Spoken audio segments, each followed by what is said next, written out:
Hello friends, मैं अनुज कुमार आप सभी का अपना यूट्यूब चैनल मेरिट चेकर में एक बार फिर से स्वागत करता हूं। और आज हम लोग यहां पे बात करने वाले हैं सैयद वंश या सैयद वंश, आप जो बोल सकते हैं दोनों ही सही है। ठीक है, तो आज इसके बारे में आज हम विस्तार पूर्वक बात करने वाले हैं। और यहाँ पे मैंने जो प्रश्न सेलेक्ट किए हैं वो है प्रीवियस ईयर्स के पेपर और यहाँ पे NCERT बुक और लुसेंट का निचोड़। ठीक है, यदि आप इतना कर लेते हैं, यदि आप इतना सैयद वंश के बारे में पढ़ लेते हैं तो मेरा वादा है कि यहाँ से एक भी प्रश्न आपके एग्ज़ाम में नहीं छूटेगा। ठीक है, तो चलिए पहला प्रश्न है, तुगलक वंश के पश्चात किस वंश ने शासन करना प्रारंभ किया था?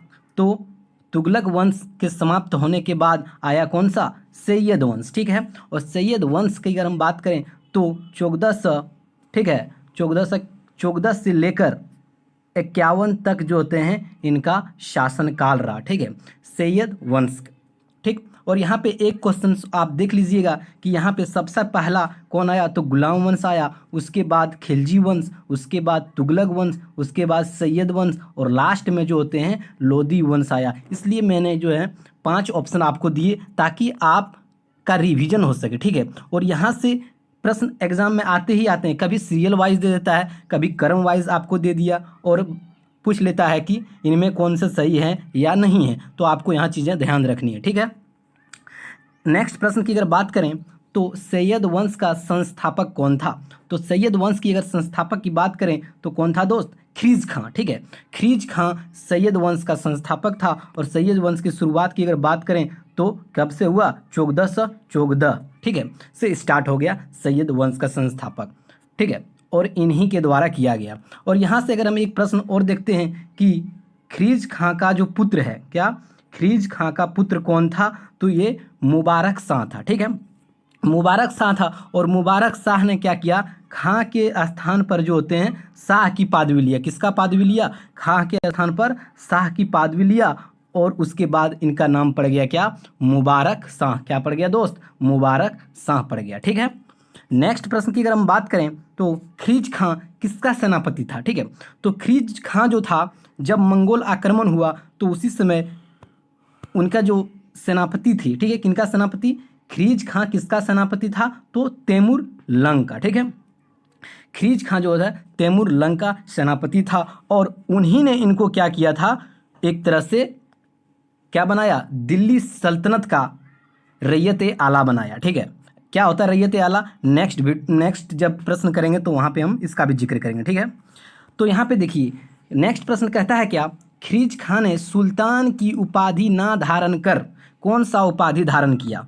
ठीक है, तो मैंने अभी तुरंत बताया रैयत ए आला। और रैयत ए आला का मतलब क्या होता है दोस्त? जनता का प्रतिनिधि। क्या होता है? जनता का प्रतिनिधि। क्या होता है दोस्त? जनता का प्रतिनिधि होता है रैयत ए आला का मतलब। पक्का समझ में आ रही होगी चीज़ें। अब नेक्स्ट प्रश्न की अगर हम बात करें तो प्रश्न है, सैयद वंश ने किस वंश को समाप्त कर दिल्ली पर शासन किया था? तो सैयद वंश की अगर बात करें तो उन्होंने क्या किया? तुगलक वंश को हटा दिया। यानी तुगलक वंश कैसे खत्म हुआ? जब क्या बोलते हैं तैमूर लंग ने क्या किया? आक्रमण किया, तो वहाँ से तुगलक वंश जो होते हैं पूरी तरह से नष्ट हो गया, यानी समाप्त हो गया उसका। और उस जगह कौन ले लिया? और उसका जगह जो ले लिया दोस्त, सैयद वंश ने। तो तुगलक वंश को क्या किया? समाप्त करके सैयद वंश आया।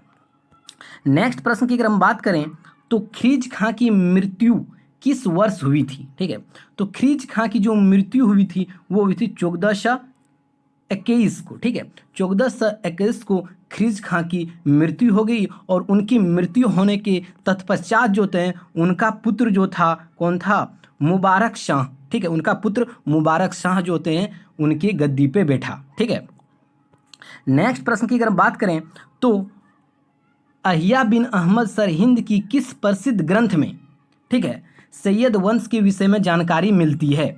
तो उसका पुस्तक था कौन? तारीख ए मुबारक शाही। ठीक है, अहिया बिन सरहिंद की जो प्रसिद्ध ग्रंथ था वो है तारीख ए मुबारक शाही। और इसमें क्या होता है? सैयद वंश के विषय में यानी जो भी कुछ हुआ, जितना भी घटना हुई, ठीक है, उनके बारे में जो होते हैं विस्तार पूर्वक इस ग्रंथ में जो होते हैं जानकारी मिलती है। और ये किसके शासनकाल में हुआ? तो ये शासनकाल किसका हुआ था? मुबारक शाह। किसका दोस्त?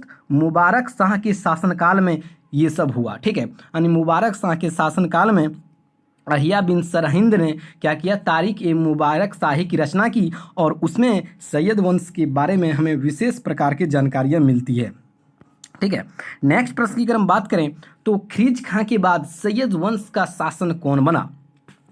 तो खिलजी खां के बाद जो होते हैं, मैंने अभी तुरंत बताया कि खिलजी खां के बाद जो होते हैं उनका पुत्र कौन? मुबारक शाह, ठीक है। कौन? उनका पुत्र जो था मुबारक शाह जो है खिलजी खां के बाद शासन बना, ठीक है, यानी शासन किया उसने। नेक्स्ट प्रश्न की अगर बात करें तो शाहरुख किसका पुत्र था? ठीक है, तो शाहरुख जो था दोस्त वो तैमूर का पुत्र था।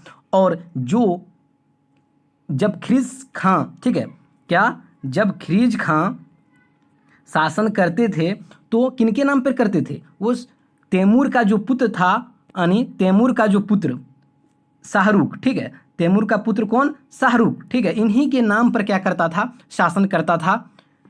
किसने? खिलजी खां ने, ठीक है। और फिर कर भी देता था किसको? शाहरुख को, ठीक है। तो शाहरुख किसका पुत्र था? तो यहाँ पे तैमूर का, ठीक है। नेक्स्ट प्रश्न की अगर हम बात करें तो सैयद वंश का अंतिम सुल्तान कौन था? तो सैयद वंश का अंतिम सुल्तान की अगर बात करें तो अलाउद्दीन आलम शाह, ठीक है। अलाउद्दीन क्या था? आलम शाह था सैयद वंश का अंतिम सुल्तान, ठीक है।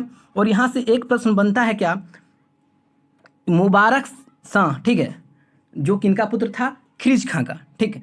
और यहाँ से देखिए खिलजी खां जो था वो दिल्ली सल्तनत का एकमात्र, ठीक है, ऐसा शासक था जिन्होंने क्या किया? रैयत ए आला की उपाधि क्या की? ली। क्या की दोस्त? रैयत ए आला, ठीक है, मैंने ऊपर में बताया है, रैयत ए आला की क्या की? उपाधि ली, ठीक है। किसने? खिलजी खां ने, ठीक है। तो ये था सैयद वंश के बारे में जितने भी महत्वपूर्ण प्रश्न हुए मैंने उनको लेके आया। उम्मीद करता हूँ कि वीडियो आपको यहाँ तक समझ में आई होगी और यदि अच्छा लगता तो प्लीज़ लाइक शेयर और सब्सक्राइब जरूर करें। धन्यवाद।